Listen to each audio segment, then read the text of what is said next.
Hello, I'm Henry Fields, Chair of the Division of Orthodontics at The Ohio State University.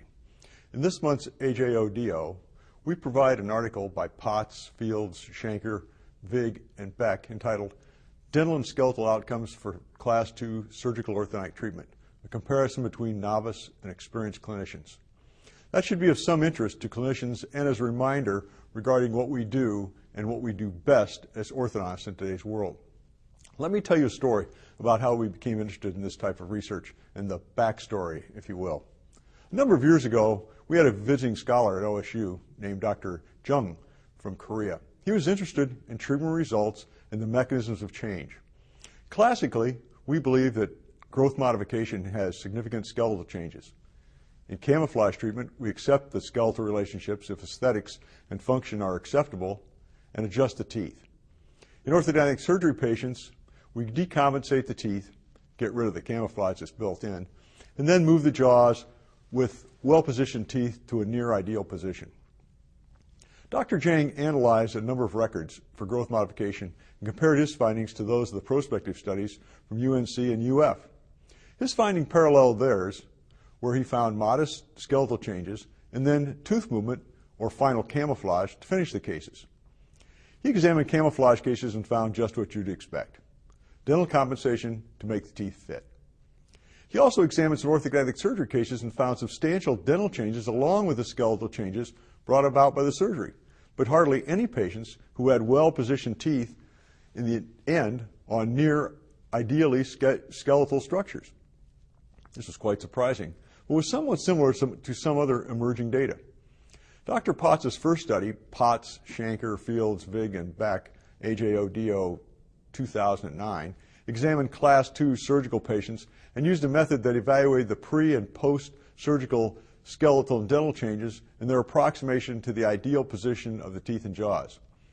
The results of our first study led us to see that many patients were not decompensated and, as a result, could not achieve the optimal skeletal surgical change.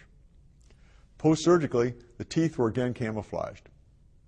We appreciated and understood some of the criticism from that study and the results of other studies because patients were treated in clinical settings by novices, and although the care was supervised, the orthodontist and surgical team were not always consistent. Meanwhile, another study by Troy, Shanker, Fields, Vig, and Johnston, AJODO 209 as well, looked at Class III orthodontic surgery changes. That study found the same type of dental and surgical changes as Potts' Class II study: incomplete decompensation, modest surgical change, and post-surgical camouflage. The current study by Potts then looked at Class II orthodontic surgery patients who were treated by expert clinicians, most of whom were board certified, working with consistent surgeons in an effort to address previous criticism. Using the same methodology, we found the results were nearly identical to Potts' first study. The university clinic patients were more skeletally Class II with steeper mandibular planes. The experienced practitioners treated Class II Division I patients with more protrusive upper incisors, while the novices treated Class II Division II patients with more retrusive upper incisors.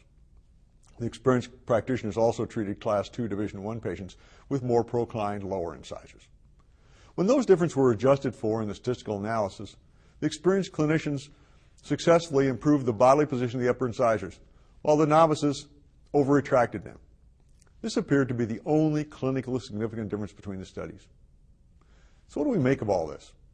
Although most of our patients benefit from the dental and skeletal changes we provide in resulting better function and aesthetics from the surgical changes, it appears that what we do and what we envision we do and what we think we do is not always what we really do. Growth modification is modest and is solved by dental camouflage. Camouflage is truly camouflage. And orthodontic surgery is really a large part camouflage. In fact, orthodontic treatment as currently practiced is a long spectrum of camouflage with varying magnitudes. We are really best at tooth movement. We may believe this diminishes our stature, but it is our most powerful treatment and well documented.